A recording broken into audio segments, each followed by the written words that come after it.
네, 안녕하십니까. 자, 지난 시간에 저희 일주일과 관련해서 생체 시계 했었는데 제가 지난 시간 거 조금 더 한번 정리하고 또 지난 마지막 슬라이드 이어서 말씀드리도록 하겠습니다. 자, 우리 유기체, 뭐 다른 동물들은 차치하고 식물은 차치하고 우리만 생각해 보죠.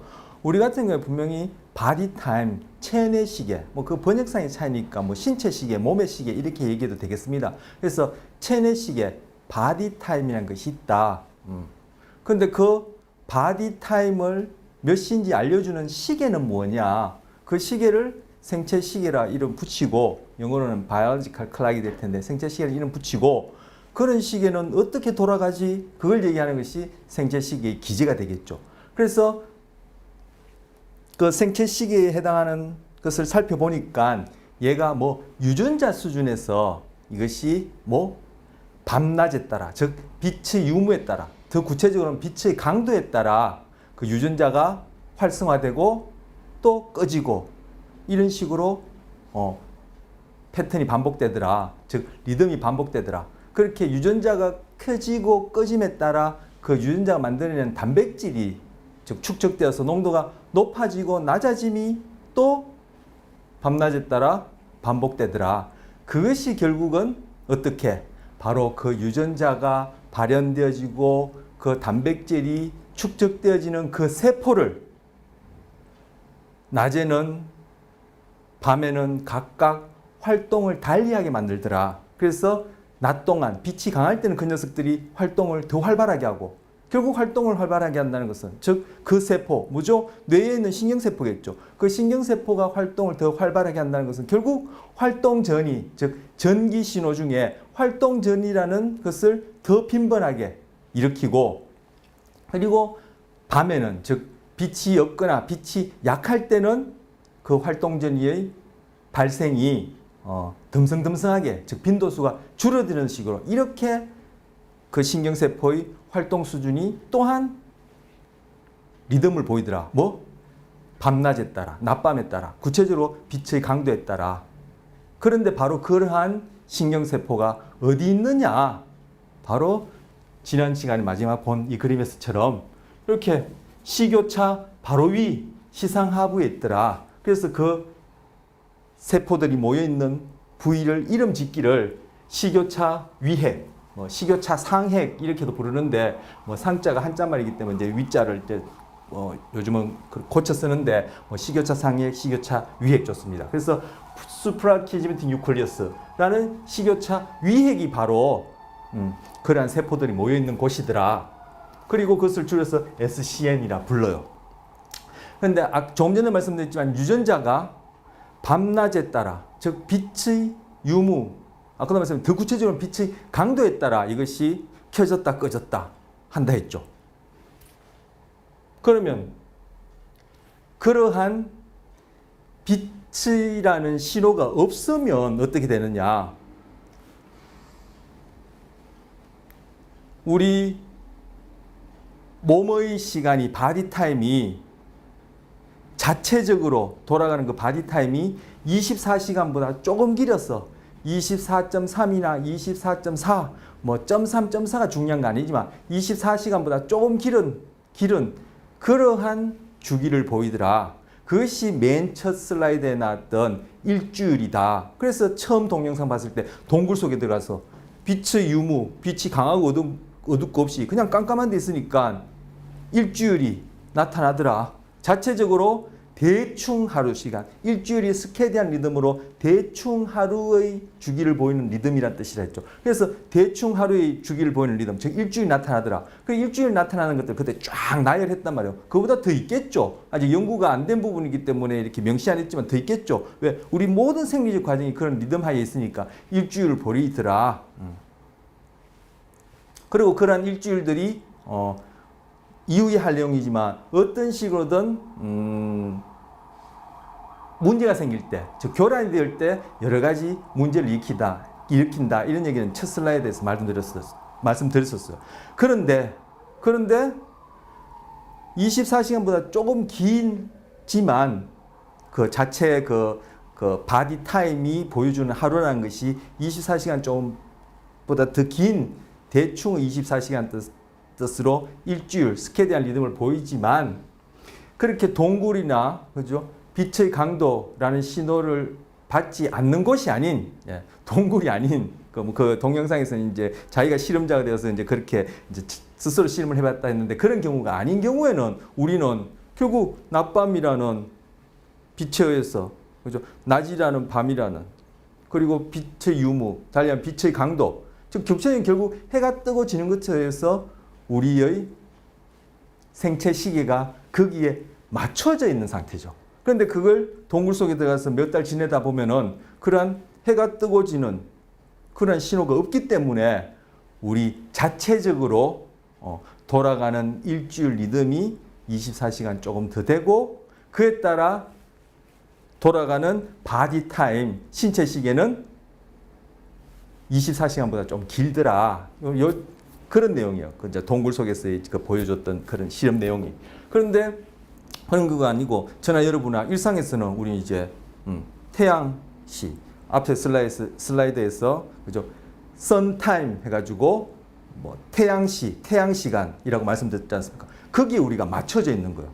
맞춰져 있기 때문에 바로 그 유전자가 그 태양시에 맞춰서 유전자 활성이 높아지고 낮아지고 그에 따라 농도가 만들어지는 단백질 농도가 높아지고 낮아지고 그로 인해서 바로 SCN이라고 부르는 여기에 있는 세포체들의 활동 전이가 낮 동안에는 활발해지고 밤 동안에는 감소하고 그리고 그렇게 이 SCN에 있는 세포들이 만들어내는 신호 활동 전이가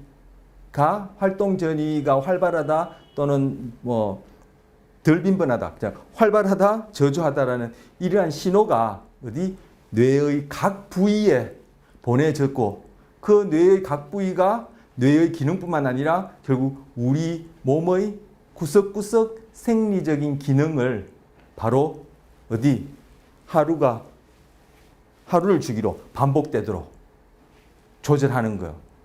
태양시에 맞춰서. 그 태양시는 우리가 인위적으로 해가 뜨고 지고 즉 결국 지구가 자전하는 것인데 그걸 우리가 인위적으로 24시간이라 그렇게 약속을 한 거죠.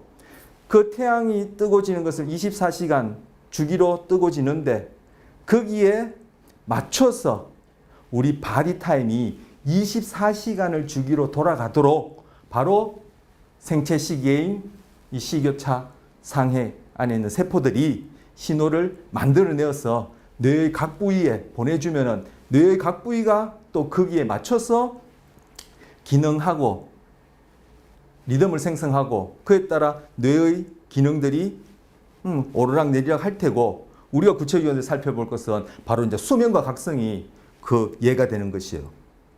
그리고 그 뇌의 각 부위가 또 신체 구석구석으로 신호를 보내주면은 우리 신체상에 그런 생리적인 기능들이 또 오르락내리락 할 테고 이것이 딱 24시간에 이제 맞춰져 있는 거예요. 그런데 빛의 신호가 없이 동굴에 들어가 있으면 바로 선타임이 우리 생체 시계를 딱 24시간에 맞게끔 세팅을 못 해주니까 우리 바디 타임은 자체적인 그러한 하루의 리듬을 보이는데 그것이 24시간보다 좀 길더라. 그렇게 되어지는 거예요. 결국 그 경우에는 유전자 활성, 그로 인한 뭐 단백질 농도의 변화, 그로 인한 여기 바로 SCN에 있는 신경세포의 활동 수준이 높낮이, 그에 따른 뇌의 전반적인 기능, 그리고 우리 몸 전체의 생리적인 이런 기능들이 24시간보다 조금 긴 대충 24시간의 일주일 보이는 거죠. 그 내용들을 아까도 말씀드렸지만 첫 번째 슬라이드에서 쭉 나열했던 거예요. 그럼 첫 번째 슬라이드에서 쭉 나열된 일주일이라는 이름으로 보여준 그 리듬은 다 뭐죠?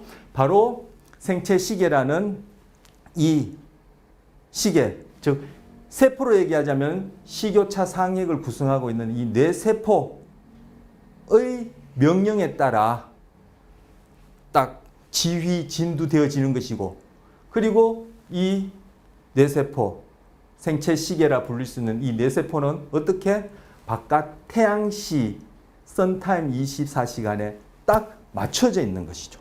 근데 이러한 서로 맞물려서 맞춰져 있는 이것이 교란되어지면은 바로 우리의 일주일 리듬상에 문제가 생기고 그것이 여러 가지 문제를 낳는다. 이런 얘기를 앞서 했고 이후에 이제 볼 거예요. 그래서 이 SCN을 구성하는 뭐 신경세포들을 그리고 이걸 메스터 클락이라고 해요. 이 녀석이 태양시 24시간에 맞춰져서 뇌와 그리고 뇌를 매개해서 신체 각 부위의 그런 생리적 리듬을 24시간에 딱딱 맞추니까 메스터 클락이라 이렇게 별명을 불러요. 그럼 얘는 금방 말씀 중에 다 나왔지만 바로 얘는 태양시에 어떤 신호를 가지고 그렇게 24시간에 맞추지? 태양으로부터 빛 정보가 없다면 동굴에 들어가면 얘는 24시간보다 계속 길어지는 그런 리듬을 볼 수밖에 없는데, 그래서 비유하자면 제가 좀 느리게 가는 손목시를 차고 있어서 매일 아침 출근 전에 라디오 방송을 들으면서, 이제는 라디오 방송 들을 일도 없지만 뭐 핸드폰 보면 되겠지만 예를 들어서 라디오 방송 들으면서 거기에 시간을 맞춰서 하루를 살고 그 다음날 일하면 또 라디오 방송을 맞춰서 시간 제 손목시계를 맞춰서 하루를 그 시계 느리게 가지만 좀 고장난 이 시계를 보고 생활하는 것처럼 비유하자면 바로 이 SCN의 세포가 바로 태양이 뜨고 지는 것에 따른 빛의 강도를 받아들여 가지고 거기에 맞게끔 얘가 계속 다시금 세팅이 되어지는 거예요. 그때 그 빛을 시간 부여자, 독일어는 짜이트게버라 그러고 우리 교재 보시면은 이게 타임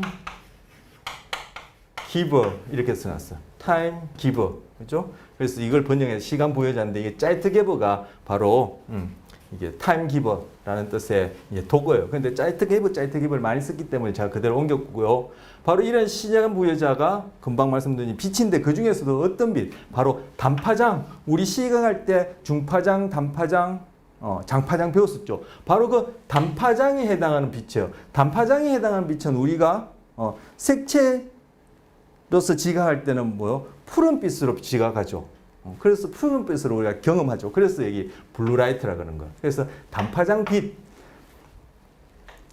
중에서도 그죠? 이 단파장 빛의 강도가 바로 이 SCN 메스터 클락이라 얘기하는 별명 붙은 이 생물학적 시계를 이 지구 자전으로 인한 우리가 설정해 놓은 24시간에 딱딱 맞게끔 맞추게 되어지는 거예요. 그래서 여러 가지 시간 부여자가 있어요. 교재 보시면 소음이라든지 우리의 활동이라든지 뭐 사람들과의 어떤 사회적인 그런 상호작용이라든지 기온, 바깥 온도라든지 이런 것들도 이런 시간 부여자, 즉 이 SCN에다가 지금 하루 중에 몇 시다라는 것을 알려주는 그런 신호일 수 있지만 그것은 상대적으로 미약하고 가장 강력한 것. 다른 것들보다도 훨씬 강력한 것. 다른 것들은 여기에 비하면 잽도 안 되는 그러한 강력한 시간 부여자가 바로 빛이다. 그 중에서도 단파장에 해당하는 우리가 지각하기에는 푸른빛으로 보이는 그 빛이 바로 가장 강력한 시간 부여자다. 그럼 빛은 우리 이미 시각에서 배웠기 때문에 어디로 빛 정보가 우리 신경계로 입력되죠? 귀로, 코로, 입으로, 뭐 질문 자체가 우습죠. 바로 눈, 망막을 통해서 빛 정보가 들어오는 거예요. 이 그림처럼 지금 단파장, 빛을 합시다. 빛 중에서 이제 단파장이 지금 이제 시간 부여자가 될 텐데 빛 정보가 들어오면 그것이 망막을 통해서 그리고 시신경을 통해서 우리 앞서 망막, 시신경 다 말씀드렸죠. 그래서 쭉 들어가는데 우리 시각 얘기할 때는 바로 망막에서 시작된 신호가 어디?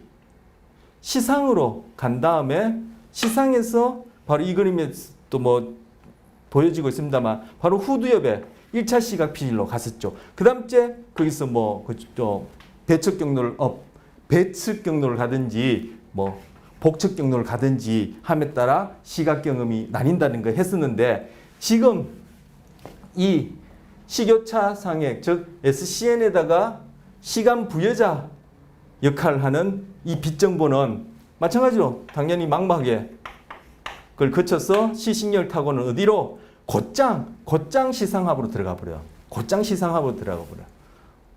시상을 가지 않고 우리가 그때 시각과 관련 시지각과 관련해서 얘기할 때는 시상을 거친 다음에 1차 시각 피지로 가는 식으로 이렇게 말씀드렸는데 이 경우에는 시간 부여자로서의 이 빛 정보가 SCN으로 갈 때는 망막에서 곧장 그냥 시신경을 타고 시상하부로 들어가 버려요. 시상하부에서 바로 이 부분 SCN이란 이 부분으로 여기 이제 작아서 동영상으로 안 보이시겠지만 이것이 이제 SCN 이 부분으로 들어가요. 그래서 여기 가서 시냅스를 통해서 이 SCN이 있는 세포에다가 빛의 강도에 대한 정보를 전달하게 돼요. 물론 들어갈 때는 신경절 세포의 축삭을 통해서 활동 전이 형태로 신호가 쭉 시상하부까지 전달되어지는 거죠. 그러면 바로 신경절 세포의 축삭 중 일부는 지금 말씀드린 시상하부의 SCN으로 가서 하루 중의 빛의 강도가 어떻다라는 것을 전달해 줌으로써 이 생체 시계가 바로 태양시에 24시간에 매일매일 싱크로나이제이션 되었어. 즉 동조되어서 짝깍 비유적으로 얘기하자면은 그렇게 돌아갈 수 있도록 해주는 것이고, 그럼 얘는 또 메스트 칼락이니까 그 시각에 맞춰서 그 시간에 맞춰서 뇌의 각 부위와 뇌의 각 부위를 통해서 우리의 모든 생리적인 과정을 그렇게 태양시 24시간에 맞게끔 그 리듬을 보이게끔 한다. 아까 말씀드렸던 내용을 또 반복 이제 하는 겁니다. 자, 다음 슬라이드 보시면요. 자, 식교차 유액을 제가 좀 더 보여드리려고 이 그림을 어디인지 위치를 좀 더 명확히 하려고 이 그림을 올려놓은 거예요. 이거 지난 시간에 봤었죠. 그래서 지난 시간에 SCN 부분, 즉 식교차 유액이 이쯤 위치한다라고 했었고, 그때 시각경로 말씀드렸고, 이 경우에 우리 시지각 할 때 이 그림 봤었는데, 이 경우에는 바로 신경절 세포 중 일부가 곧장 그냥 시상하부 1위로 그냥 쑥 들어가 버리는 거예요. 자, 그 다음 슬라이드 보시면요. 자, 이제 내용이 이제 바뀝니다. 바로 이렇게 싱크로나이제이션 되어 있는데, 바디 타임이 선 타임에 무엇을 매개로? 생체 시계라고 이름 붙인 것을 매개로. 그것이 뭔데? SCN 세포다. SCN 세포는 메스터 클락 역할을 한다. 그 기제는 어떻게 되느냐? 그 SCN 세포 내의 유전자의 활동에 의해서 이것이 밤낮을 주기로 활동 수준이, 즉 활동 전이의 발생 빈도가 달라진다. 그것이 바로 우리 바디 타임을 선 타임의 24시간에 맞게끔 계속 맞춰주는 그러한 기제의 본질이다, 장본이다, 이렇게 말씀드릴 수 있는데, 이것이 이렇게 바디 타임이 선 타임에 맞춰져 있는 이것이 어긋나는 경우가 있단 말이에요. 그 경우를 지금 이제 소개하는 거예요. 어긋나는 경우. 여기서부터 이제 그것이 어긋날 때, 교란되어질 때 우리에게 어떠한 영향을 주는지를 보려는 거예요. 그것이 어긋나지 않고 잘 맞춰졌을 때는 우리의 모든 기능, 뇌 기능뿐만 아니라 우리 몸의 어떤 생존을 위한, 그리고 더 나아가서는 번식까지도 그걸 위한 생리적 기능들이 완전하다고 할 수 없지만 효율적으로 잘 맞춰져 있단 말이에요. 즉, 이 자전하는, 그리고 태양주를 공전하는 이 지구 위에 살기에 적응적이게끔 진화되어 있는 상태인데, 바로 이러한 선타임과 바디타임이 교란되어지는 경우를 얘기를 하는 거예요. 그 예로 시차증이라는 게 있어요. 그런데 이 시차증의 원어를 보면은 이게 jet lag예요. lag가 뭐예요? 지연된다, 이런 의미죠. 근데 이게 jet라는 걸 쓴 거예요. 이게 jet가 뭐냐면 바로 제트 엔진이 발명되고 나서부터 생긴 문제다, 이런 의미가 있는 거예요. 시차증 뭐예요? 제트 엔진의 도움으로 세상에 다 좋은 건 없죠. 마찬가지로 제트 엔진이 가져다 이득도 있겠지만 바로 제트 엔진으로 인한 지금 부작용이 뭐냐면은 제트 비행기를 타고 어디 지구 반대편으로 여기저기를 막 왔다 갔다 하는 거예요. 그때 바로 제가 뭐 한 10시간 가까이 걸렸어. 여기서 미국이나 뭐 호주를 가려면 또 뭐 몇 시간 걸립니까? 하여튼 10시간 내외로 아니면 뭐 반나절이 걸려서 12시간 걸려서 지구 반대편으로 제가 여행을 갔다.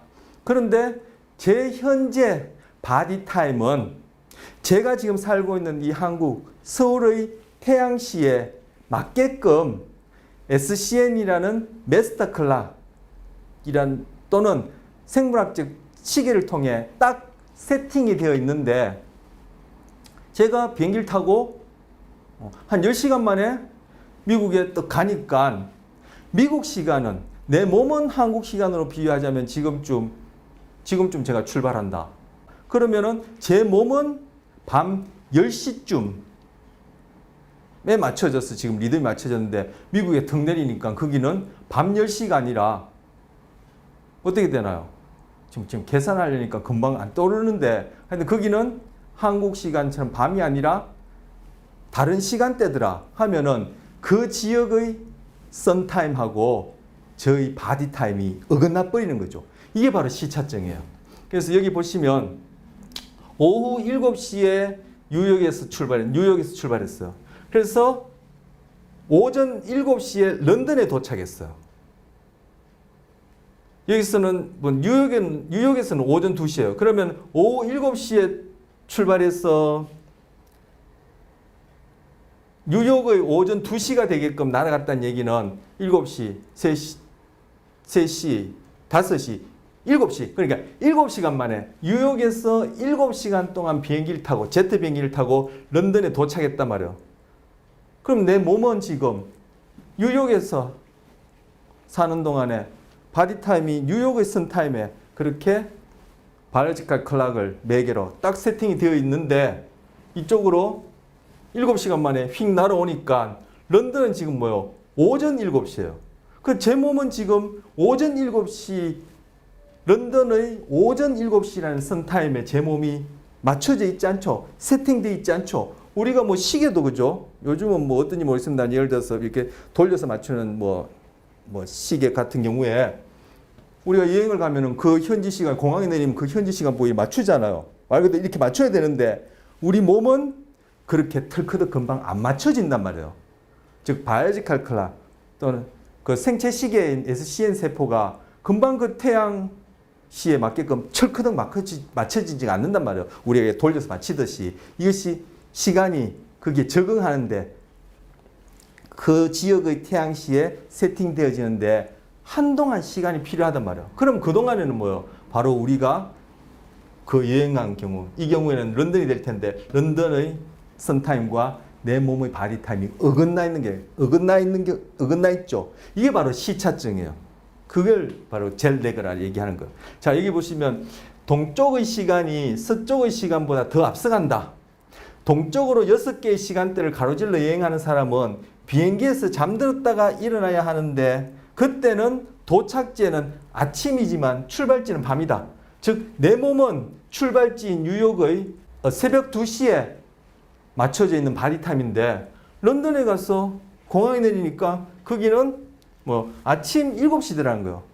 어긋나는 거죠. 이것이 바로 시차증이고 달리 얘기하면 이것이 스트레스가 되어지는 거예요.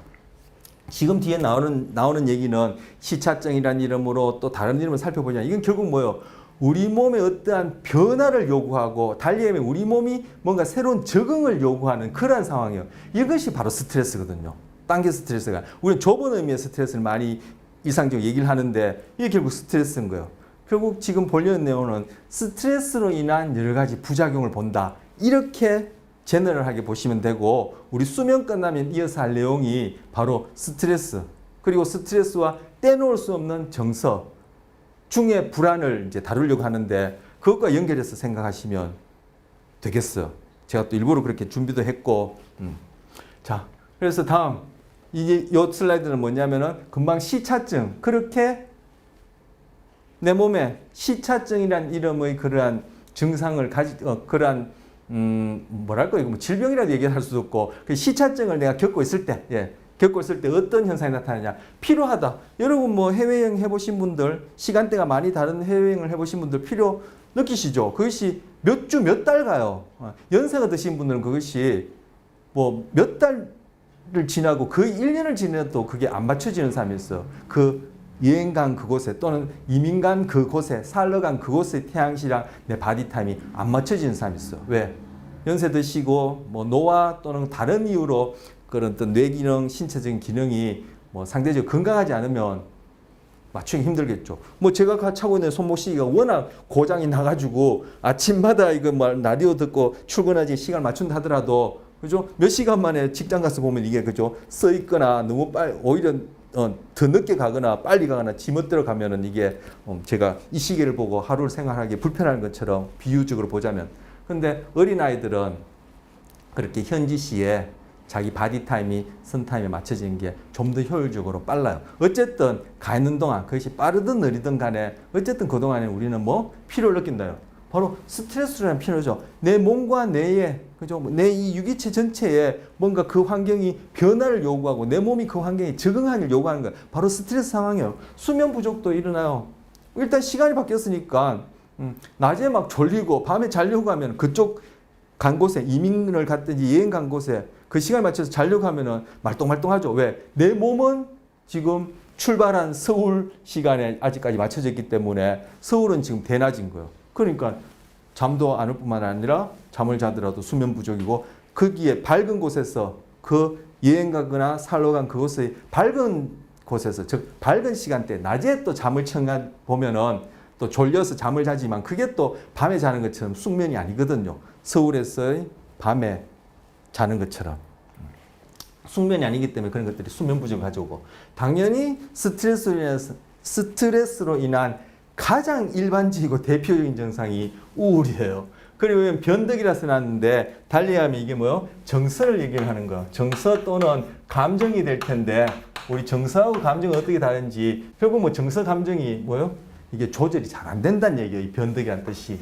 결국 정서 감정이 조절이 잘 안 되면 결국 사회성의 문제를 가져다 주거든요. 뒤에서 살펴보겠습니다만. 자, 그리고 식욕과 소화에도 영향을 줘. 스트레스가 가장 먼저 그리고 가장 큰 영향을 주는 부분이 뭐요? 소화하고 소화계하고 두뇌에 스트레스가 가장 큰 영향을 줘요. 당장에 식욕, 소화에 영향을 줘요.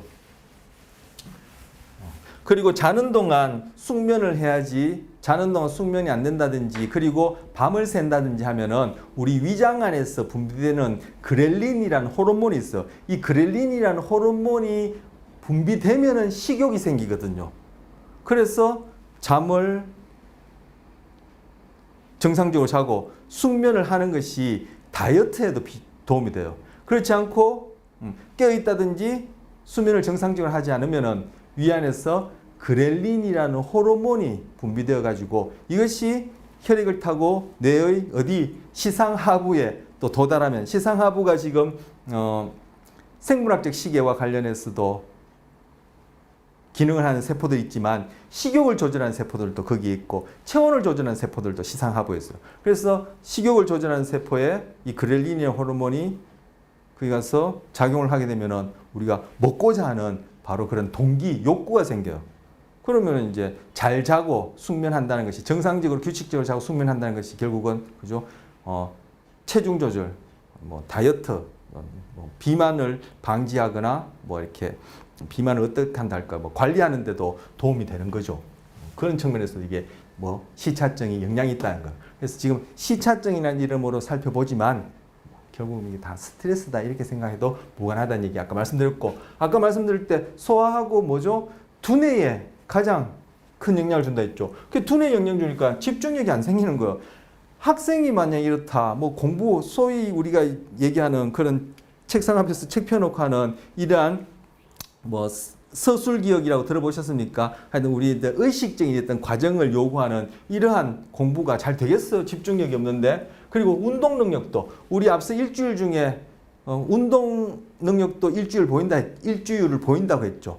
그럼 일주일이 바로 우리 지금 선타임에 맞춰져서 우리 바디 타임이 선타임 맞춰져서 선타임상으로 볼 때 오후 3시쯤에 가장 운동 능력이 좋다고 했는데 지금 이 시차증 때문에 이게 지금 그 현지 내가 도착한 거기에 선타임하고 내 바디 타임 어긋나 있단 말이에요. 그러면 운동 능력에도 당연히 영향을 줄 테고 인지 능력 저하 말할 필요 없겠죠. 이거 다 뭐 이제 신경계를 통한 이제 두뇌 기능이니까. 그리고 특히 두뇌와 소화기관에 가장 큰 영향을 준다. 제가 금방 말씀드렸던 거. 이거 먼저 말씀드리고 이걸 말씀드리던 거요. 자, 시차 적응. 그렇다면 여기에 대해서 시차 적응을 해야 되겠죠. 어떻게 적응하느냐. 그게 뭐 계속 거기 시간에 맞춰서 내 몸은 자고 싶지만 내 몸은 떠나온 서울 시간에 맞춰져서 여전히 맞춰져서 자고 싶고 깨어나고 싶지만 내 몸이 요구하는 대로 할 것이 아니라 거기에 여행 왔다면 거기에 또 뭐 한동안 머물러야 된다면 아니면 거기서 살아야 된다면은 거기의 선타임에 맞게끔 태양시에 맞게끔 내 몸이 맞춰져야 되니까 거기 해 뜨면 그죠? 졸리더라도 일어나고 거기에 해가 지면은 내가 자고 싶지 않고 또렷또렷하더라도 자려고 해야 되겠죠. 그때 어떠한 방법을 취하면 더 적응이 효율적이냐 하면은 아까 내 바디 타임이 선 타임에 딱 맞게끔 세팅될 때 중간에 매개 역할을 하는 것이 바로 생체 시계고 그 생체 시계가 우리 바디 타임을 선 타임 즉 태양시에 딱 맞출 때 바로 그 단수로 삼는 것. 즉 단수로 삼는 것이 뭐다? 시간 부여자다. 그 중에 가장 강력한 것이 뭐다? 바로 빛이다. 빛 중에서도 뭐다? 단파장. 바로 우리가 프로다라고 지각하는 단파장 빛이라 말씀드렸어요. 그 단파장 빛을 이용하는 거예요. 어떻게 이용하죠? 해가 떴을 때 딱 바깥에 가서 햇살을 쬐이고 그리고 햇살 빛의 강도가 가장 강할 때 내가 그 빛에 노출되는 거예요. 그러면 그 빛의 강도, 그 정보가 망막을 통해서 신경절 세포 축삭, 즉 시신경을 통해서 시상하부로 들어가서 시상하부에 있는 SCN 세포, 즉 식이요차 상액 세포에 시냅스를 통해서 그 빛의 강도에 대한 정보를 넘겨주는 거예요. 그러면은 SCN 세포 안에 있는 유전자가 거기에 맞춰서 활동을 슬슬 시작하는 거죠. 그러면 이 유전자가 펄이나 팀이라는 단백질을 점점 만들어내고 펄이나 팀이 단백질이 점점 누적되어서 저녁 때쯤 되면 이것이 많이 누적되어서 우리는 슬 졸리게 되는 거예요. 우리 앞에 했던 내용 지금 제가 다 합쳐서 다시금 말씀드리는 거예요. 시차 적응을 어떻게 하는지 적용해가지고. 그리고 또 하나 멜라토닌이라는 것을 이용할 수 있어요.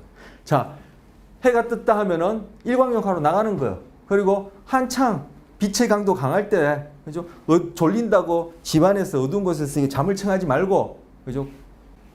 빛에 노출, 일광욕을 하고, 단파진 빛에 이제 노출되도록 하고, 그리고 저녁 때가 되어지면은 멜라토닌을 복용하는 거예요. 이 멜라토닌은 처방 없이도 그 약국에서 살 수 있고, 뭐, 예를 들어서 미국 같은 경우에는 뭡니까? 하여튼 그런 마트에 가면은 이거 뭐 그냥 진열돼 있어요. 이렇게 처방 없이 살 수 있는데 이 멜라토닌을 이제 복용하는 거예요. 얼마만큼 복용하느냐, 거기에 나와 있어. 나와 있는데 언제 복용하냐면은 내가, 한 11시쯤 자야 되겠다.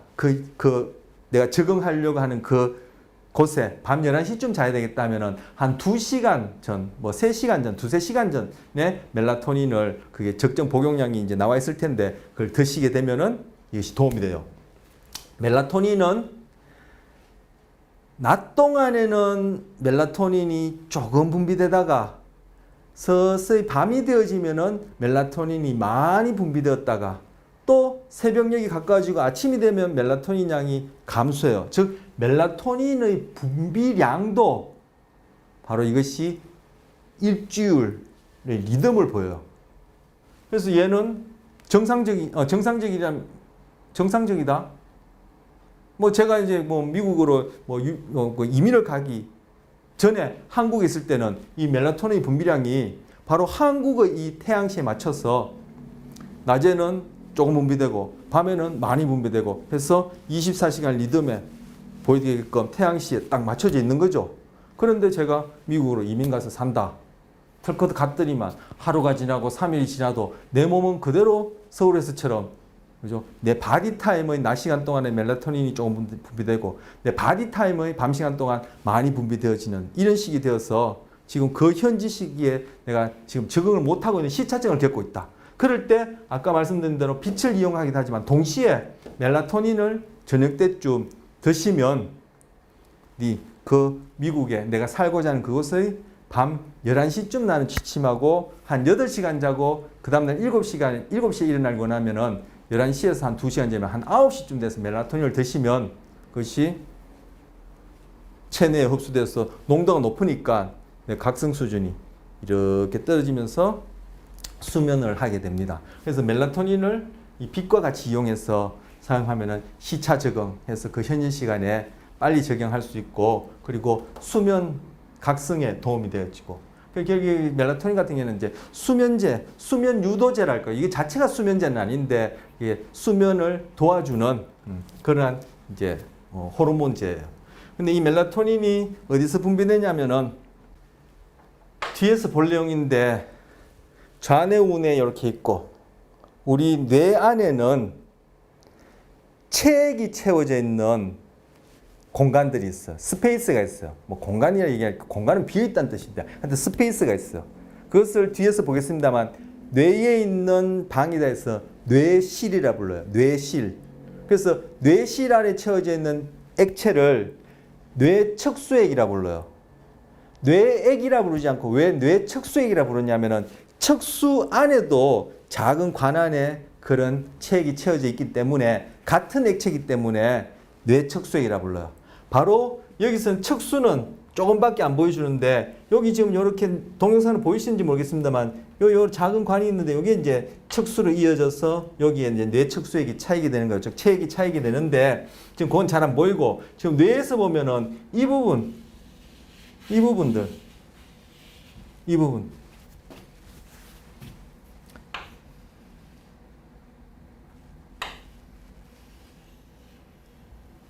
예, 이 부분들이 지금 뇌척수액이 채워져 있던 뇌실 부위예요.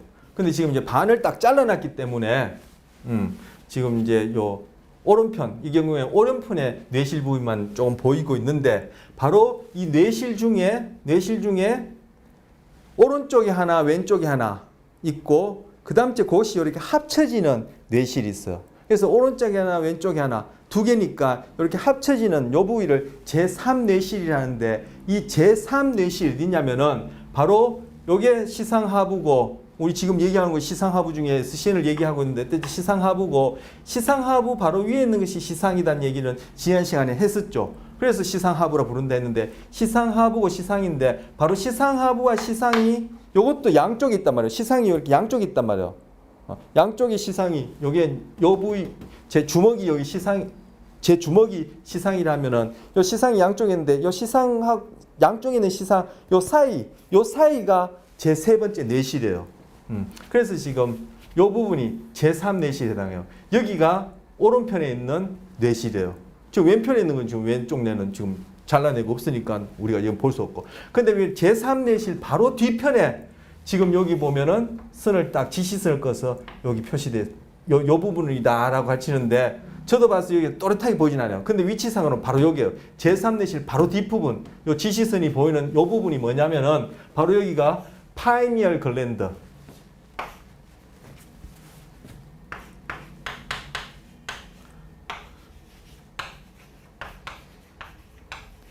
파인이 소나무라는 뜻이에요. 네. 소나무.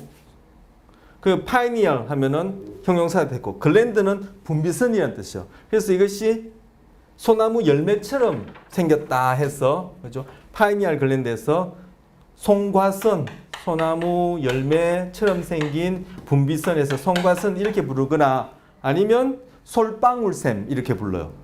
바로 이 파이니얼 글랜드에서 분비되어지는 호르몬이 바로 멜라토닌이에요.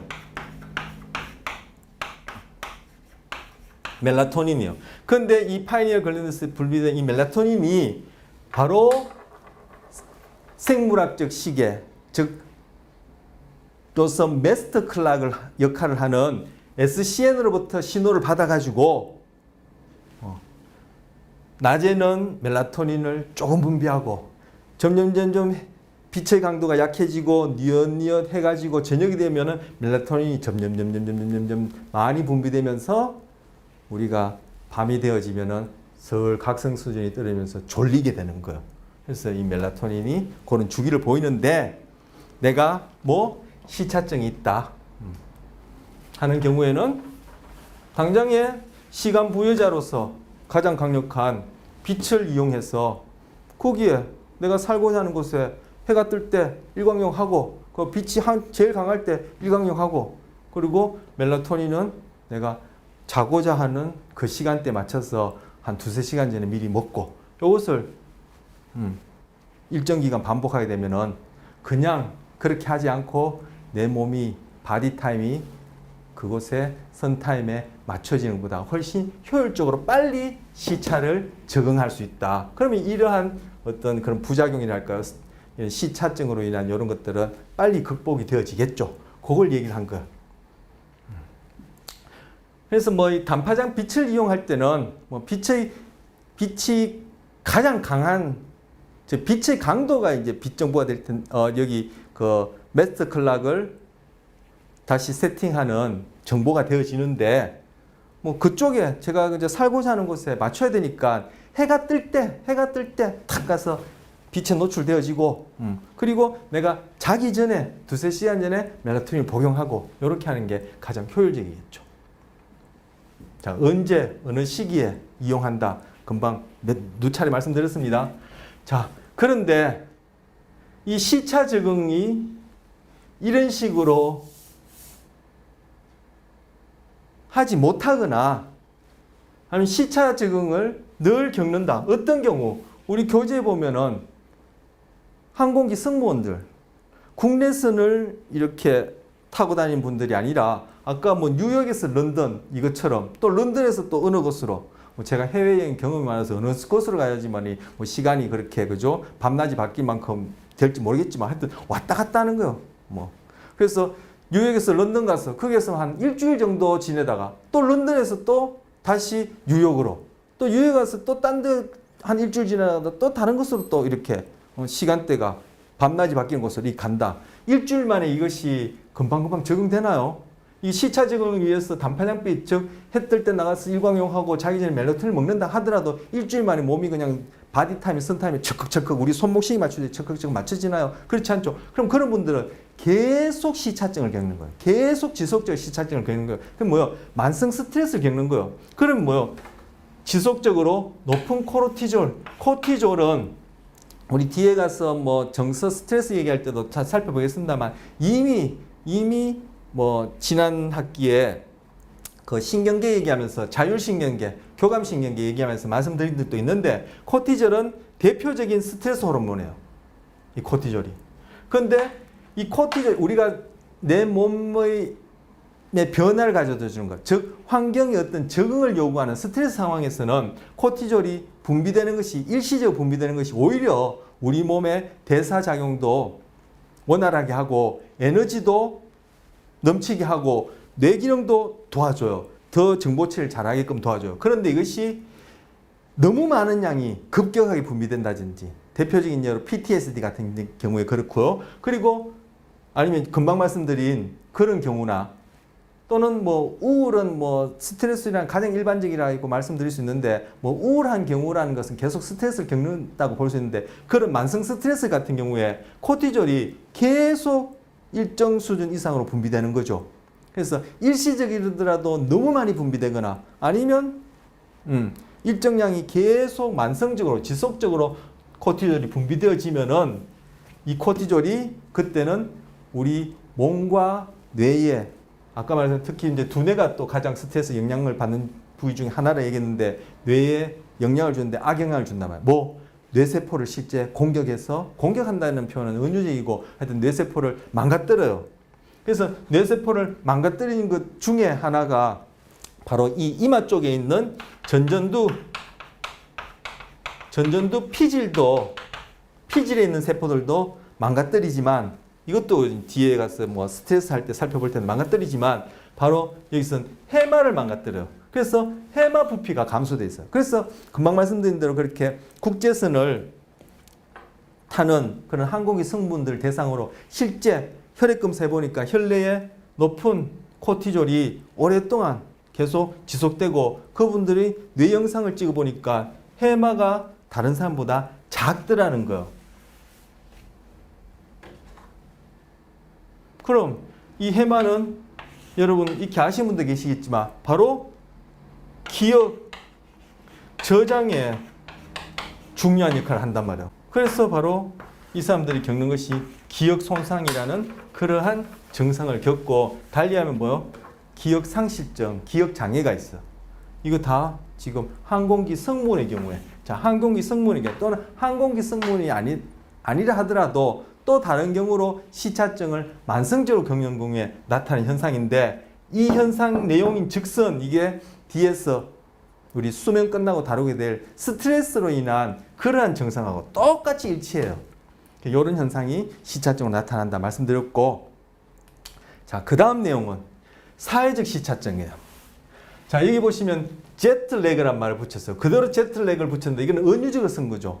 사회적인 시차증이에요. 즉 시차증은 제트 엔진의 발명으로 생긴 그러한 바디타임과 선타임의 교란이긴 하지만 결국 바디타임과 선타임이 일치가 안 되어지는 경우를 다 일컫는 말이죠. 이 제트래그 시차증이란 말은. 근데 그 처음 시작이 제트 엔진에서 시작했기 때문에 이런 단어를 쓰지만 시차증은 결국 바디타임과 선타임이 서로 매치가 안 되는, 동조가 안 되는 경우를 얘기하는데 바로 앞서 본 것처럼 뉴욕에서 런던으로 이렇게 왔다 갔다 하는 그런 경우가 아니다 하더라도 우리는 시차증을 평소에 겪는다는 거예요. 누구나 다 겪는다는 거예요. 이 현대 사회에서는.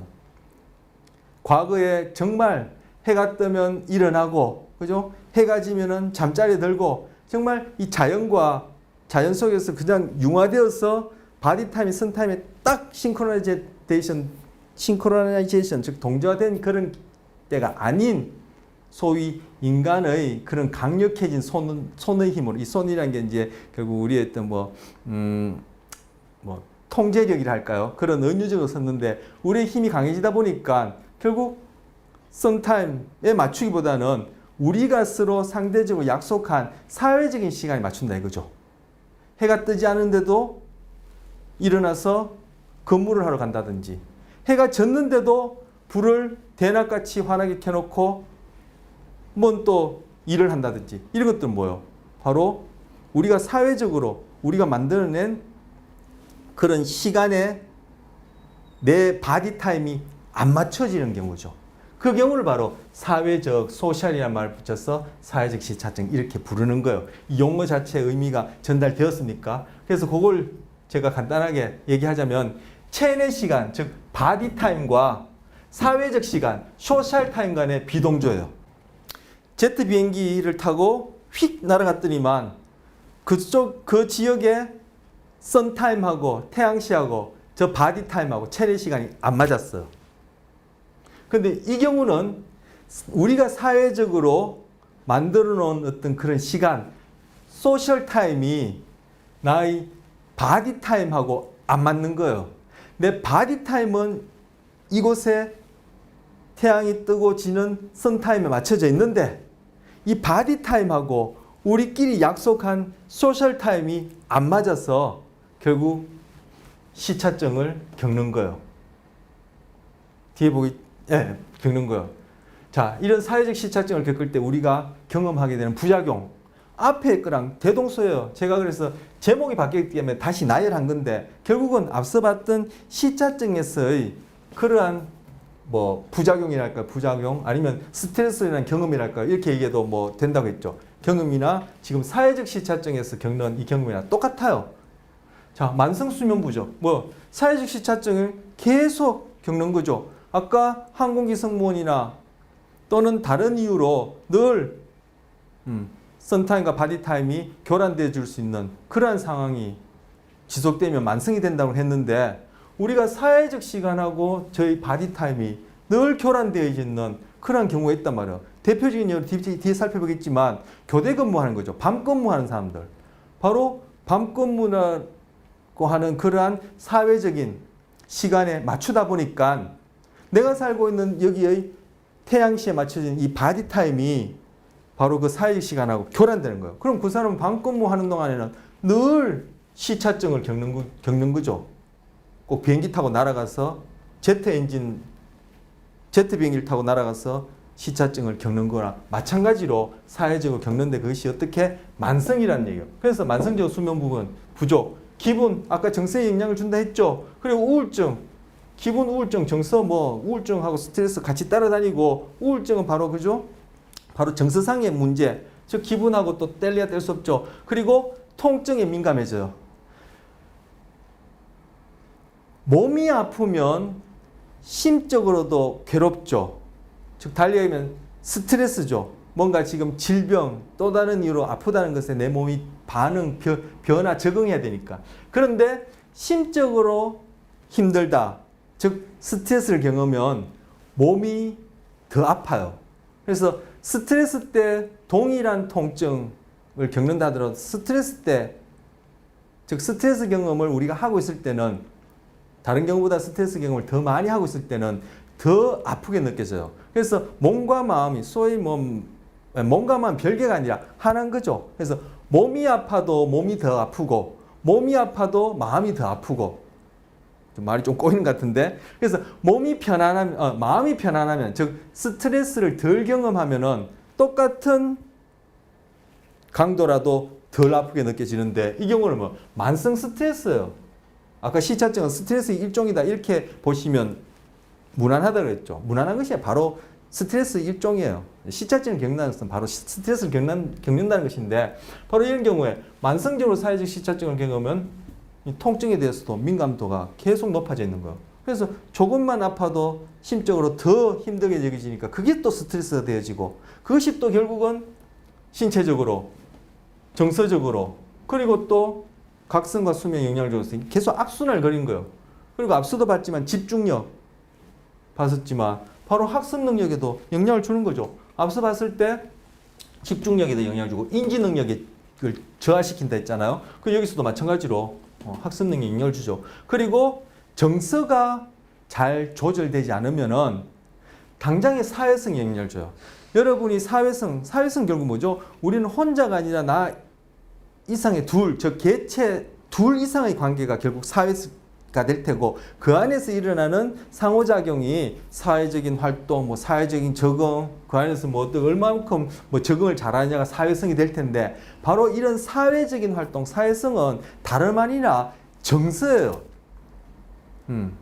우리 정서 스트레스 하면서 이게 또 사회인지와 사회인지, 사회적 관계에서 이런 정보 처리가 어떻게 관련된지 볼 텐데, 당장의 이런 정서 조절이 스트레스로 인해서, 그로 인해서 또 각성과 수면, 자고 깨는 것, 각성과 수면 이런 것들이 원활하게 되어지지 않으면은 당장에 쉽게 해서 제 감정 컨트롤이 잘 안 돼요. 그러면 당장의 사회성에 영향을 주는데, 성인도 마찬가지지만 특히 영유아, 이제 갓 나서 엄마 젖을 먹는다든지 갓난쟁이 아이들, 어린 아이들 같은 경우에는 깨어있는 동안에 굉장히 짜증도 많이 내고 잘 울고 때도 많이 쓰고 그래요.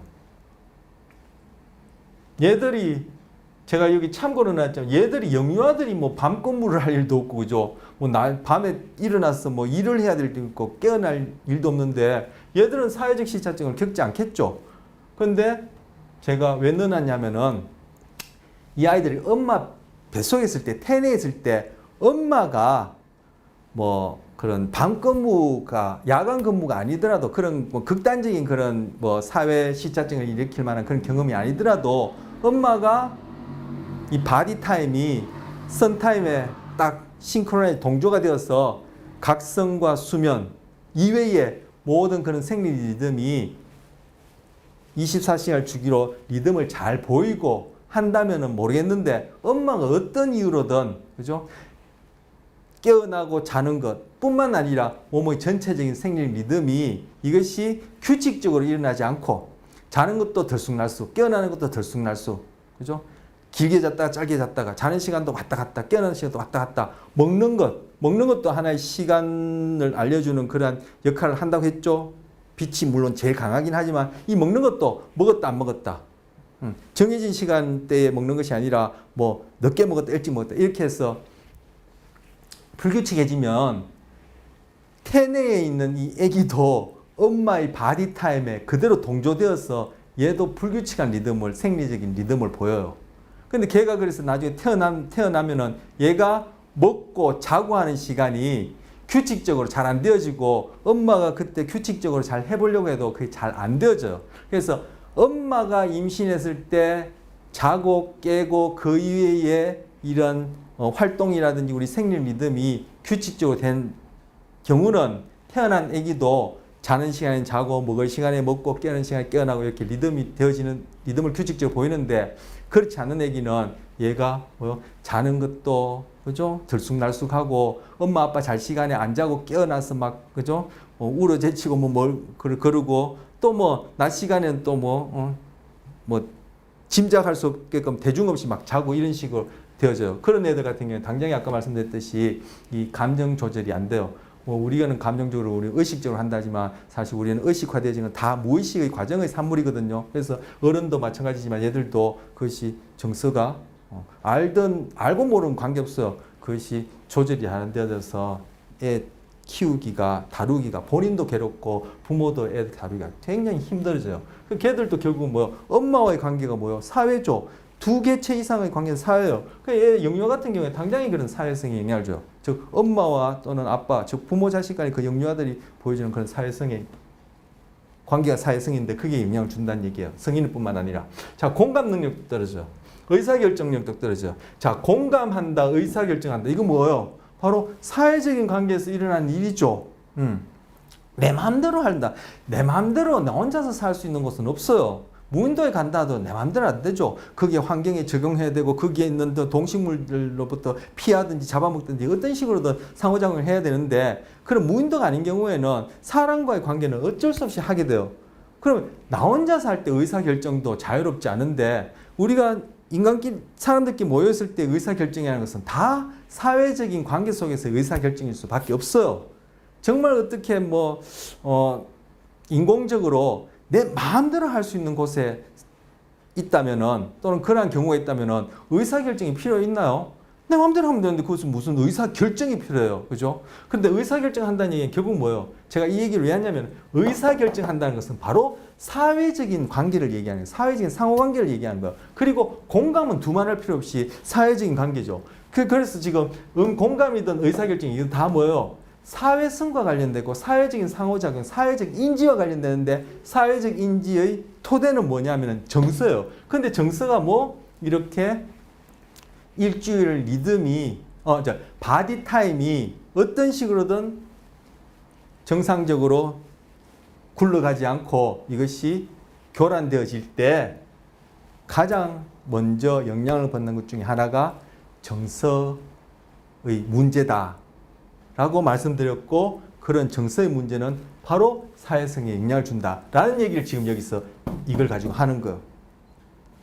정서는 뭐에서 가장 영향을 받죠? 정서 안에는 기쁨도 있고 행복도 있고 슬픔도 있고 분노도 있지만 이 경우에는 바로 사회적 시차증이든 앞서 제트렉을 얘기할 때 시차증이든 다 스트레스라고 그랬죠. 바로 스트레스는 정서에 당장에 영향을 줘요. 어떤 정서죠? 바로 불안, 긴장, 우울 이런 정서를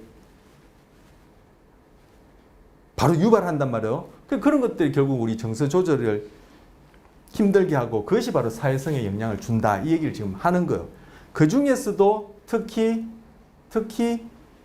이 리듬이 교란되는 것 중에 가장 상대적으로 중요하다. 그리고 우리의 이러한 인지 기능이나 이 생체 리듬에 상대적으로 영향을 주는 것이 바로 자고 깨는 수면 각성이에요. 그래서 지금 큰 제목이 각성과 수면인데 그 앞서서 전반적으로 우리 몸의 리듬과 관련해서 살펴보고 있고 요걸 살펴본 다음에 구체적으로 수면 각성을 들여다보려고 하는 거예요.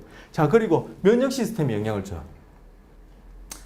스트레스 받으면 면역 시스템이 활성화돼요. 일시적으로. 그래서 우리 몸이 뭔가 변화에 잘 적응할 수 있도록 그죠? 면역계를 튼튼하게 해요. 그런데 이것이 만성화되어지면, 이 경우에 사회적 시차증, 만성화되어지면은 이제는 그 면역 시스템이 우리 몸을 공격하게 돼요. 공격하기도 하고 면역 시스템 기능이 뚝 떨어져서 결국 감염도 잘 되어지고 뒤에서 그 교대 근무의 예도 보겠습니다. 암 발병률도 높아져요. 왜냐하면 이 암 종양을 공격하는 세포 중에 하나가 바로 면역 시스템을 구성하는 세포가 있거든요. 이 녀석이 일시적인 스트레스에서는 우리 몸에 망고진 세포나 외부의 침입된 그런 침입자에 해당하는 이런 것들을 공격해서 없애는데 이것이 만성 스트레스가 되어지면 이 녀석들의 기능을 떨어져 가지고 그 역할을 못해서 우리 몸에 그런 종양이 생길 확률이 높아져요. 그 예로 이제 암 같은 게 발병률이 높은데 이거 지금 다 시차증하고 관련되고 여기서는 이제 사회적이라는 이름을 붙여서 지금 살펴보고 있는데 결국 이거 다 뭉뚱그려 보면은 스트레스와 관련된 얘기예요.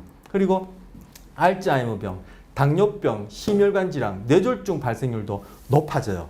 알츠하이머병은 치매와 관련되는데 아까도 말씀드렸듯이 뇌가 영향을 크게 받아서 그렇고 당뇨 이것도 대사성 질환인데 이 같은 경우에는 또 호르몬 분비 뭐 여러 가지 몇 가지 원인이 있겠습니다만 대표적으로 호르몬 분비도 이게 리듬을 보여야 되고 아까 소화 식욕도 리듬을 보인다 했는데 호르몬 분비가 리듬을 보여야 되는데 이 리듬이 깨어진 거죠.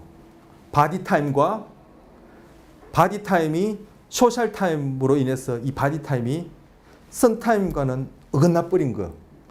그래서 호르몬 분비의 리듬이 깨어지면서 당뇨병 이런 것도 유발할 가능성을 높이고 심혈관 질환 같은 경우 그리고 심혈관 질환과 관련해서 곧장 이어지는 게 뇌졸중이거든요. 결국 뇌졸중은 뇌에 있는 혈관이 막히거나 터져버려서 생기는 일인데 이게 바로 혈관 질환하고 관련되는 거예요. 그럼 이 심혈관 질환, 뇌졸중은 당장 뭐예요? 바로 스트레스로 인한 교감신경계 활성화하고 관련되어지고 이것이 일시적일 때 모르지만 만성화되어지면은 아까는 만성화되어지면은 스트레스 호르몬이 결국 해마를 망가뜨려서 기억상실 정도 갖다 냈지만 이때는 우리 몸의 심장과 혈관에도 문제가 주어지고 그로 인해서 결국은 뇌의 혈관이 막히거나 터져버려서 뇌세포가 망가지는 그런 현상도 일어나는 거예요. 뭐 하나하나 설명하자니 엄청 시간도 많이 요구하고 긴긴 한데 참 저는 중요하다고 여겨져서 자꾸 말을 줄이는데도 말이 하나하나 다 얘기하게 되네요. 늘 그랬지만 자, 그리고 사회적 시차증과 관련해서 또 하나 재미난 것이랑 흥미로운 예가 있는데 흡연율에도 영향을 줘요. 자, 사회적 시차증에 시달릴수록 그것이 어른이든 아이든 할 것이 사회적 시차증에 시달릴수록 흡연의 확률이 높아져요. 자, 흡연 이게 바로 담배 피는 행동이 흡연이죠. 즉 흡연을 한번 달리 얘기하면 중독 행동으로 볼 수 있는 것이 아니라 중독 행동의 한 종류예요. 그런데 이 중독 행동이 일어날 경향성, 즉 중독이 될 확률은 스트레스하고 관련이 있어. 스트레스가 심할수록 중독 경향성이 높아지고 스트레스는 스트레스에 민감할수록 스트레스를 경험하기가 쉬워져요. 달리 얘기하면 동일한 스트레스 상황이라 하더라도 거기에 대해서 크게 반응하지 않는 사람들이 있단 말이에요.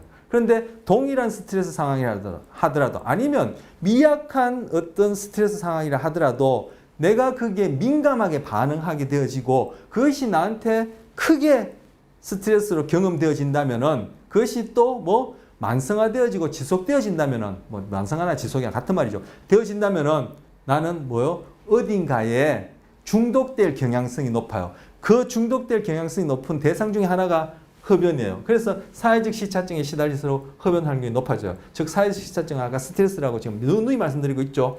자, 1시간 미만의 사회적 시차를 갖고 있는 사람은 이 1시간 미만의 사회적 시차라는 뜻이 무슨 뜻인지 아시겠죠? 내 바디 타임은 지금 이곳의 선 타임 맞춰졌어. 그 선 타임과 사회적 소셜 타임이 맞춰져서 해가 뜰 때 일어나서 일하고 해가 지면 직장에서 퇴근하고 그리고 자는 시간에는 숙면을 할 수 있도록 이 사회적인 어떤 그런 시간 우리가 약속해 놓은 사회적인 이 스케줄이 선타임하고 맞아지면 선타임에 내 바디 타임도 맞춰져 있고 바디 타임은 소셜 타임하고 맞춰져서 이 3박자 잘 굴러갈 텐데 제 바디 타임은 선 타임에 맞춰져 있는데 이 사회적 소셜 타임이 선 타임과 관련 없이 밤에도 불 켜놓고 일하고 그죠? 새벽에도 일어나서 일해야 되고 낮에는 또 불을 끄고 뭐 어떻게 뭘 영업을 일을 한다든지 이렇게 되어 있는 경우에는 이 소셜 타임하고 내 바디 타임이 어긋난다는 얘기예요. 그 어긋남이 1시간 미만일 경우에 사람들 중에는 15에서 20%가 담배를 피웠고 체내 시간과 외부 시간이 즉 이러한 사회적 시차가 5시간 이상 벌어지면 흡연율이 60% 이상 높아지더라는 거. 바로 스트레스가 중독 경향성에 영향을 준다는 것을 구체적으로 사회적 시차점과 흡연율하고 관계를 가지고 보여주는 것. 그런데 이것이 자 흡연율도 율이지만 아까 뭐 어른이나 애가 담배 피운다. 어쨌든 이 세 번째 얘기 뭐냐면은 담배를 처음 시작하는 경우를 얘기하는 거야. 이후에 그래프를 보겠지만 10대 아이들, 쉽게 해서 청소년들은 늦게 자고 오래 자고 늦게 일어나는 경향성이 있어. 그래서 청소년들은 올빼미형이고 연세가 드신 분은 종달생이에요. 연세가 드시면은 그죠? 수면 시간도 짧아지지만 일찍 자고 새벽에 일어나시죠. 그러면서 젊은 애들 보면 해가 중천에 떴는데 아직까지 누워 있냐 이렇게 그죠? 야단을 치고 젊은 사람 보기엔 잔소리처럼 여기지는데 이게 생물학적으로 그죠? 다른 동물도 마찬가지죠. 다른 동물도 마찬가지고 우리는 어릴 때는 상대적으로 늦게 자고 많이 자고 늦게 일어나고 나이가 점점 들어서 말 그대로 이제 성인이 되어지고 노화가 되어지면은 일찍 자고 짧게 자고 일찍 일어나요. 이런 식이니까 상대적으로 연세 드신 분은 종달새형 그리고 어릴수록 특히 10대들은 올빼미형이라고 합니다. 그런데 이 올빼미형이 애들이 어떻게 사회적 시간 청소년들이 해야 할 일이 뭐죠? 해야 할 일 하니까 청소년들이 또 뭐 받아들이지 않을 것 같은데 뭐 은유적으로 얘기하자면은 청소년들의 직업이 뭐죠? 비유적으로 얘기하자면 청소년들의 직업이 뭐죠? 공부하는 거다. 그 공부하는 건 뭐예요? 결국 학교 가는 거다. 이렇게 볼 수 있는데 학교 시간, 학교가 1교시가 몇 시에 시작하고 몇 시까지 등교하라는 그 시간이 바로 소셜 타임에 해당하는 거예요. 그런데 그 소셜 타임이 학교가 수업을 시작하고 마치고 하는 그런 소셜 타임, 즉 사회적 시간이 올빼미형인 이 10대들의 바디 타임하고 안 맞는 거예요. 그래서 이렇게 안 맞는 올빼미형 10대들이 사회적 시차증을 겪으면 겪을수록 흡연을 시작하는 확률이 높다라는 실제 연구가 독일에서 있었어요. 그래서 독일에서 사회적 시간을 바꾼 거예요. 어떻게? 이 올빼미형 10대들에게 맞게끔 학교 시작 시간을 늦춘 거예요.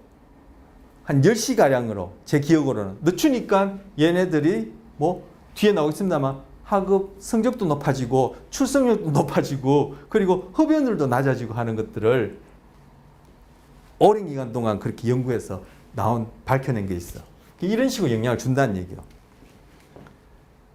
자, 금방 그 얘기예요. 지금 요 그래프는 뭐냐면은 자 직장에 출근하고 퇴근하고 학교 가고 뭐 그죠? 뭐 하교하고 등교하고 하교하고 또 뭐 그죠? 집안 일을 이 스케줄 맞춰서 해야 하고 말아야 하고 이런 때가 아닌 그냥 뭐 휴일 같을 때 일요일이나 아니면 뭐 휴가 때 너 마음대로 자고 너 마음대로 일어나고 즉 프리하게 자고 깰 수 있는 이러한 날 언제 자고 언제 깨는지를 그죠? 그 시간을 측정해 봤단 말이에요. 예를 들어서 저는 뭐 출근해야 되지 않을 때 저는 한 12시에 잤다가 한 8시에 일어난다 하면은 8시간 잔 거죠. 그러면 그 중간값 4시를 여기 표시하는 거예요.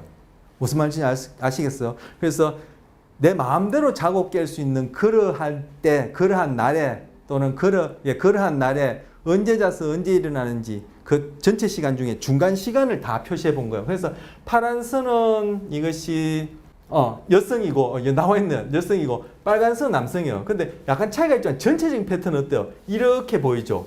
그래서 요 밑에 게 뭐냐면 나이예요. 여기가 10살, 20살, 30, 40 이렇게 가니까 여기는 여기 한 칸이 5니까 여기 5살, 여기 태어나자마자 하겠네요. 그래서 여기서 측정한 것이 한 10살 주변부터 이제 측정을 했네요. 그래서 보니까 10살 때는 또 이게 종달새형이에요. 아까 전반적으로 뭐 젊을 때는 올빼미형이라 했는데 올빼미형의 가장 극단을 달리는 경우가 바로 이렇게 청소년 시기 20대 전후거든요. 그래서 오히려 10살 때는 10살 같으면 우리로 보면 초등학교 뭐 한 2학년, 3학년쯤 되나요? 그런 애들 보면 또 그죠? 요즘은 뭐 또 핸드폰, 예, 온라인 이런 것 때문에 자는 시간이 아마 예전과는 다를 거예요. 바로 그것도 시차증을 가져다 주는 이제 요인이 될 텐데 어쨌든 여기서 연구한 내용을 보면은 10세 때는 그래도 일찍 자요. 그런데 20세 때 보면은 그죠? 늦게 자죠. 그리고 60, 70대면 다시 일찍 자요. 무슨 말인지 아세요? 자, 지금 보면은 20대 같은 경우에 여기 보면은 4, 5니까 한 6시쯤 6이란 값이에요. 이 6이 뭐예요? 중간값이라고 했죠. 그러면 얘가 만약에 20대쯤 된 사람이 8시간을 잔다. 8시간 자는데 8시간을 반을 나누면은 4시간이니까 6시간에서 4를 더하면 10시, 6시간에서 4를 빼면 2시. 그러니까 새벽 2시에 자서 그 다음날 8시에 일어난다는 뜻을 여기 표시한 거예요.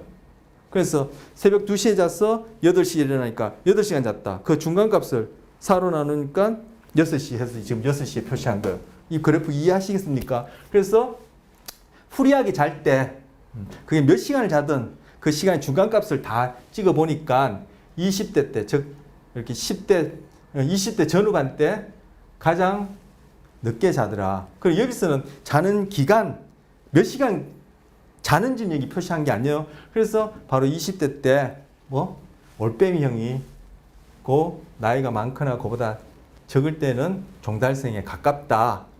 그래서 바로 이 올빼미형의 연령대의 사람들을 보면은 한편으로는 어떠한 점이 뭐 장점이다, 뭐 적응적이냐 보면은 이것도 이제 진화의 산물이라고 이제 진화론적으로 설명할 수 있을 텐데 지구력이 좋아요. 그래서 20대 젊은 사람들 중에도 종달새형이 있거든요.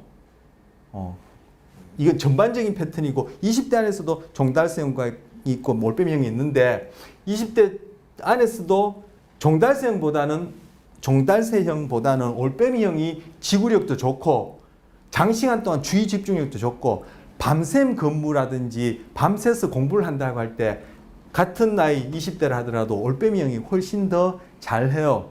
그게 뭐 운동 능력이 되었던 인지적인 능력이 되었던. 그래서 올림픽에서 금, 은, 동 메달을 딴 선수들을 쭉 연구해 보니까 다 올빼미형에 해당하는 20대 전후의 사람들이 올림픽 메달리스트라는 거예요. 왜? 그때 지구력 집중력이 가장 좋고 신체 능력도 가장 좋으니까. 결국 이 20대 올빼미형이라는 것도 이게 그죠? 진화론적으로도 이제 적응성이 있는 거죠. 그런데 이 올빼미형이 아까 말씀드린 사회적 시차증을 겪는다. 아까 같은 경우에는 이제 뭐 20대보다는 좀 어리긴 하지만, 그죠? 10대들의 등교 시간이 너무 일러서 이 바디 타임하고 쇼살 타임이 동조화되기에는 힘들다.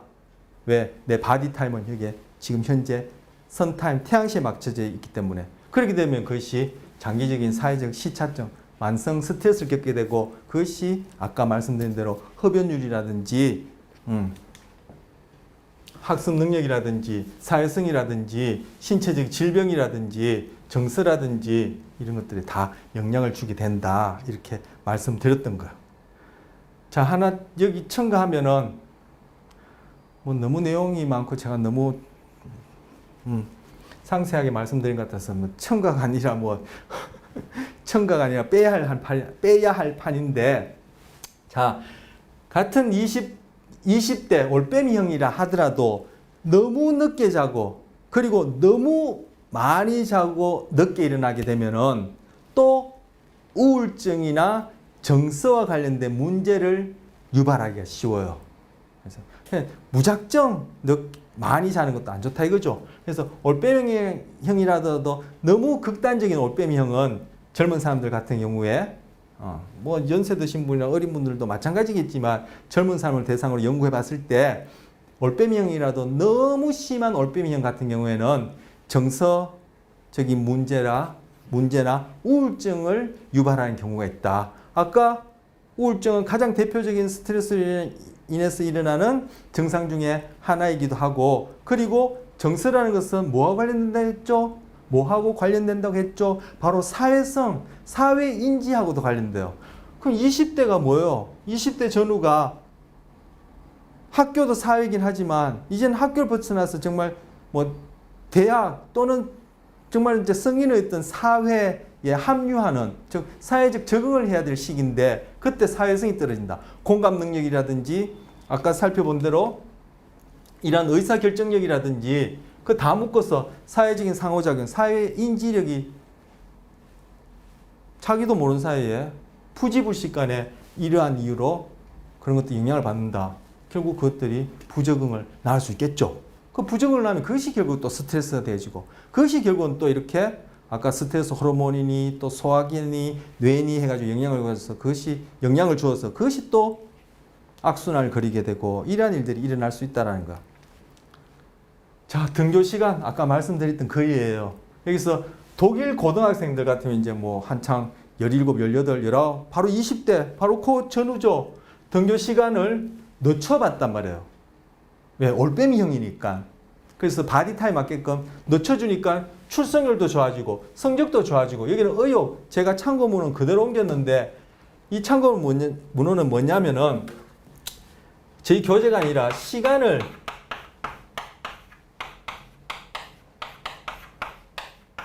빼앗긴 사람들이라는 책이 있어요. 시간을 빼앗긴 사람들. 여기에 보시면은 우리가 뒤에 살펴볼 수면에 대해서는 상대적으로 조금밖에 안 다루는데, 수면을 포함한 전반적으로 지금까지 얘기한 바로 우리 몸의 생리적 리듬에 관해서는 구석구석 다 다루고 있어요. 그분이 실제 이제 그 분야에 몇십 년간 이제 연구를 한 사람인데 그분이 쓴 책에서 가져온 거예요. 그 여기 보면은 성적도 좋아지고 출석률도 좋아지고 의욕이라 쓰는 거 제가 왜 얘기를 했냐면 의욕이란 단어를 거기서 그대로 빌어왔는데 심리학적으로 얘기하자면 금방 말씀드린 그 책에서 그대로 옮겨왔는데 심리학적으로 얘기하면 이게 바로 동기죠. 이 동기 뭐예요? 지금 고등학생이니까 학교 생활의 과 관련해서 동기, 즉 학업에 대한 어떤 동기라든지 학교에서 이루어지는 어떤 액티비티, 학교 활동에 대한 동기죠. 그런데도 영향을 주고 식습관에도 영향을 주더라는 거. 그 전에 학교 수업이 일러서 학교 첫 수업이 뭐 8시에 시작한다. 이렇게 되시면은 그게 등교하려면 최소한 7시 이전에 부지런하다. 뭐 어떻게 할까요? 하여튼 거기에 맞춰서 가려고 하는 애들은 6시쯤 일어나게 되니까 이게 바디타임하고 너무 교란이 되어서 흡연율에도 영향을 주고 이런 것들이 저조했는데 시간을 그렇게 소셜타임을 바디타임에 맞추니까 이러한 것들이 변화가 생기더라 하는 실제 연구를 결과가 있었다는 거예요. 그리고 독일 대학생의 시간 유형하고 대입 성적과를 비교해 보니까, 자, 독일 대학생들이 금방 말씀드린 대로 이 등교 시간이, 즉 이 경우에는 얘들한테는 등교 시간이 사회적 시간이 될 텐데 사회적 시간이 바디타임과 딱 맞아진 시스템에서 쭉 공부를 해오고 대학을 간 경우는 모르겠는데 그런 경우가 아니라 즉 대학생 20대 전후죠. 올빼미형인데 그동안 대학 가기 위해서 적응한 사회적 시간, 즉 구체적으로 학교 등교 시간은 바디타임보다 너무 일렀단 말이에요. 즉 몸이 깨어나기 전에 벌써 학교는 시작하게 되는 그런 상황이란 말이에요. 그런 상황에서 공부를 하다 보니까, 즉 올빼미형이 너무 이른 시간에 일어나서 활동을 하다 보니까 나중에 대학 입학 성적을 보니까 그 성적이 저조한데 그걸 어떻게 딱 아까 말씀드린 대로 정책을 바꿔서 등교 시간을 바디타임에 맞게끔 2시간 정도 늦추니까 대학 입학 성적이 그러한 학교 등교 시간에 맞춰서 공부한 애들의 경우에 대학 입학 성적이 그 이전보다 훨씬 높더라는 거예요. 아까 말씀드린 집중력, 학업 능력, 인지 능력, 뭐 다 관계되니까 이런 결과가 나올 수밖에 없겠죠. 그리고 요 경우는 또 밤교대예요. 자, 이 슬라이드는 사회적 시차증이란 이름 하에서 사회적 시차증이 가져다 주는 여러 가지 현상들을 살펴봤고, 그리고 특히 20대를 전후로 한 올빼미형 같은 경우에 심각한 문제가 있다라는 거 말씀드리면서 등교 시간을 살펴본 것이고, 그리고 요것은 이제 뭐 20대에 해당한 얘기라기보다는 이제 성인들의 경우에 밤교대 근무라는 사회적 시차증과 관련된 얘기를 지금 여기서 하는 거예요. 낮 동안의 높은 체온, 우리 체온도 낮 동안에 높다가, 그죠? 그래서 이 잠들기 한 5, 6시간 전에부터 잠들기 5, 6시간, 우리 교재 나오는 얘기인데 잠들기 5, 6시간 전이 가장 높아요. 그리고 잠들고 난 다음에 한 2시간 이후가 체온이 가장 낮아요. 그래서 구체적으로 잠들고 5, 6시간, 2시간 이 숫자보다도 그냥 심플하게 뭉뚱그리면, 그죠? 잘 때 수면 체온이 낮고 깨어있을 때 낮에는 잘 때 수면이 낮은 게 아니죠. 죄송해요. 잘 때 체온이 낮고, 그죠? 깨어있는 낮에 체온이 높단 말이에요. 그런데 밤 근무를 한 사람이 밤에 근무를 해야 되니까 낮에 깨어나려고 해요. 그런데 낮 동안에 체온이 높아요. 근데 이 체온이 이 수면하고 아주 밀접한 관계가 있어. 이후에 살펴보겠습니다만 우울증 환자들이 수면에 문제가 있는데 이 체온 리듬이 수면 리듬하고 동조화가 안 돼 있었어요. 안 돼 있어서 그래요. 우리는 더우면 잠을 못 자지만 오히려 추우면은 잠들기 쉽고, 영화 같은 데 보면은 아주 추운 곳에서, 그죠? 있으면 막 이렇게 잠들려고 하죠. 야, 너 자면 안 돼. 자면 죽어, 얼어 죽어 하는 것이, 우리는 체온이 떨어지면은 각성순이 떨어지면서 수면으로 접어들게끔 그렇게 생리적으로 그렇게 되어 있어요. 그렇기 때문에 우울증 환자 같은 경우에 수면에 문제가 있는데 그분들은 자야 할 시간에 체온이 정상적으로 안 떨어져요. 그래도 우리도 잘 때는 체온이 점점 낮아지거든요. 그런데 이분들 같은 경우에 낮 동안에는 몸이 선타임에 맞춰져 있는 이 몸이 낮 동안에 체온이 높단 말이에요. 근데 자려고 한단 말이에요. 이게 체온하고 수면하고 이게 수면 각성이 동조가 안 돼 있어서 낮에 자기 힘들어요. 정말요? 수면 부족이죠. 이 사람들은 낮에 자야 되는데 그 수면 문제가 생기는 거예요. 그래서 수면하고 체온하고 우울은 이게 같이 따라다녀요. 우울증이 있으면 반드시 수면 문제가 있고, 수면 문제가 있으면 반드시 우울증이 있고, 그리고 이 중간에 체온이 딱 관계예요. 그래서 체온하고 수면하고 이것이 동조화되어서 잠들려고 할 때 체온이 떨어져야 되는데 그렇지 않으면은 이게 또 수면에 영향을 주거든요. 그래서 우울증 환자들 같은 경우에 체온이 수면하고 이게 어긋나 있는데 바로 밤에 일하고 낮에 자려고 해요.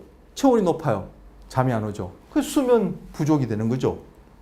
그러면 아까 앞에서 살펴봤듯이 면역 시스템이 어떻게 떨어진다 했죠. 스트레스를 받으면 우리 몸에 우리에게 어떤 변화를 요구하면, 즉 우리가 어떤 적응을 요구한다는 것이 스트레스인데, 그때는 면역계가 되었던 아까 호르몬이 되었던 다 긍정적인 역할을 해요. 우리 몸이 잘 적응할 수 있도록, 우리 뇌가 잘 정보 처리를 할 수 있도록 이렇게 도와주는데, 이것이 만성화되어지면은 동일한 그러한 면역 시스템과 동일한 그런 호르몬들이 결국은 우리 몸을 해치게 돼요. 그 결과로 질병에 걸릴 위험이 높고, 그리고 아까 말씀드렸듯이 올빼미형일수록 지구력, 그리고 장시간 동안 주의 집중력, 최고 신체 영역. 그래서 올림픽의 메달리스트가 이 올빼미형 올빼미형인 20대가 올림픽에서 메달 많이 딴다고 했는데, 달리 얘기하면은 올림픽의 경우가 아니라, 달리 얘기하면은 밤근무, 교대 근무를 예를 들자면은 올빼미형의 20대들이 밤샘을 잘한다는 거예요. 그런데 아까도 말씀드렸지만 20대라고 다 올빼미형인 건 아니죠. 그리고 밤근무는 다 20대만 하는 건 아니죠. 그럼 상대적으로 종달새형이 밤근무를 하게 된 경우에는 암 발생률이 훨씬 높아지는 거예요. 그래서 그 암 중에서도 특히 무슨 암, 대장암, 전립선암, 유방암 발생률이 밤교대 근무의 종달생의 경우에는 특히 더 높다라는 것이 연구 결과로 나와 있어. 그리고 인지력 저하. 인지력 저하 왜 그렇죠? 앞에서 사회적 시차증을 겪고 그러면서 대표적인 예로 깨어남과 잠든 수면과 각성 수면 이것들이 리듬이 깨어지면은 결국 기분에도 문제가 주어지고 신체, 뇌에도 영향을 주고 사회성 학습에도 영향을 주니까 당연히 여기서도 인지력, 뇌에 영향을 줘서 인지력 저하 일어나겠죠. 그리고 이 올빼미형이 연령대, 이 올빼미의 연령대라면 아까 말씀드린 20대 주변을 얘기하는 거예요. 이 사람들이 어디 밤에만 근무를 하고 낮에는 자야 하니까 다른 사람들이 다 활동할 때 자야 하니까 다른 사람들하고 사회적인 그런 인터랙션이 상대로 제한되겠죠. 그래서 자기들끼리만 서로 고립된 그런 사회적 관계를 맺는데 그러한 영향으로 인해서 인도와 여타 아시아 국가들을 조사해 보니까 콜센터 직원들의 HIV 감염률이 높다는 걸 확인했어. 이것도 바로 사회적 시차, 소셜타임이 가져다주는 영향이라고 볼 수 있는 거죠. 그래서 이 콜센터 직원들이 밤새서 24시간 시간을 전화를 받아야 되니까 소위 이제 뭡니까? 이 부국, 잘 사는 나라에서 우리가 잘 살기 때문에 이런 뭐 어려운 이런 직업들은 선호 안 하죠. 그러니까 이 인도나 아시아 여기에 인건비가 사니까 이 사람들한테 24시간 전화를 받을 수 있는 이러한 것들을 이렇게 맡기게 된단 말이에요. 그러니까 이 사람들은 좀 뭐 인건비가 사고 24시간에 이렇게 교대 근무하고 이런 것들이 이제 상대적으로 저개발국이 하니까 그러한 것이 가능하게 되어지고 이 사람들이 모여서 밤근무를 하게 되다 보니까 사회적 고립이 생기고 그리고 밤근무는 아까 말씀드렸듯이 20대 올빼미형이 더 잘한다고 하니까 한창 성적으로 성숙돼 있고 왕성할 때인데 사회적으로 고립이 돼 있으니까 그 안에서 그죠? 그러한 이유로 이러한 HIV 감염률도 높다라는 그런 결과도 있어요. 오늘 마지막으로 이제 사회적 시차증과 관련해서 하나 더 예를 말씀드리면 바로 Daylight Saving Time이라는 우리가 흔히 서머 타임이라 부르는 거예요. 이제 Daylight Saving Time 이게 이제 실제 이제 원어죠. 우리 이제 서머 타임 이렇게 부르는데 바로 Daylight Saving 해서 1시간을 더 앞당기고 늦추는 이것이 또 사회적 시간을 1시간 변경시킴으로써 우리에게 교란을 가져다주는 사회적 시차증의 예가 되어지는 거예요. 그렇게 되어질 때 바로 심장마비 발생률이 이렇게 높아졌다, 낮아졌다 하더라는 거예요. 그래서 봄에 데일라이트 세이빙 타임, 소위 서머 타임을 1시간 앞당겨서 시작하니까 그때 심장마비 발생률이 24% 높아지고 그리고 다시 가을쯤 되어서 이런 서머 타임을 해제하니까 심장마비 발생률이 21% 감소되어지고 그 이외의 교통사고나 자살률도 보니까 비슷한 숫자는 뭐 동일하지 않더라도 이렇게 높아지고 낮아지고 하는 현상이 나타나더라는 거예요. 즉, 내 몸은 체내 시간, 바디 타임은 태양 시간, 선 타임에 생물학적 시계, 즉 바이올로지컬 클락, 우리는 생체 시계라고 교재 나왔죠. 생체 시계를 통해서 딱 세팅이 되어 있는데 사회적 시간, 소셜 타임이란 이름으로 한 시간을 당겼다 늦췄다 함으로써 몇 달간의 만성적인 시차증을 겪음으로써 생겨나는 현상이 심장마비와 교통사고, 자살률인데 이것이 딱 시작하는 시기와 마친 시기에 따라 이렇게 발생률이 증가했다가 감소하더라는 겁니다. 자, 다음 시간에는 구체적으로 수면과 관련해서 좀 더 내용 다루기로 하고 다음 시간에 뵙겠습니다.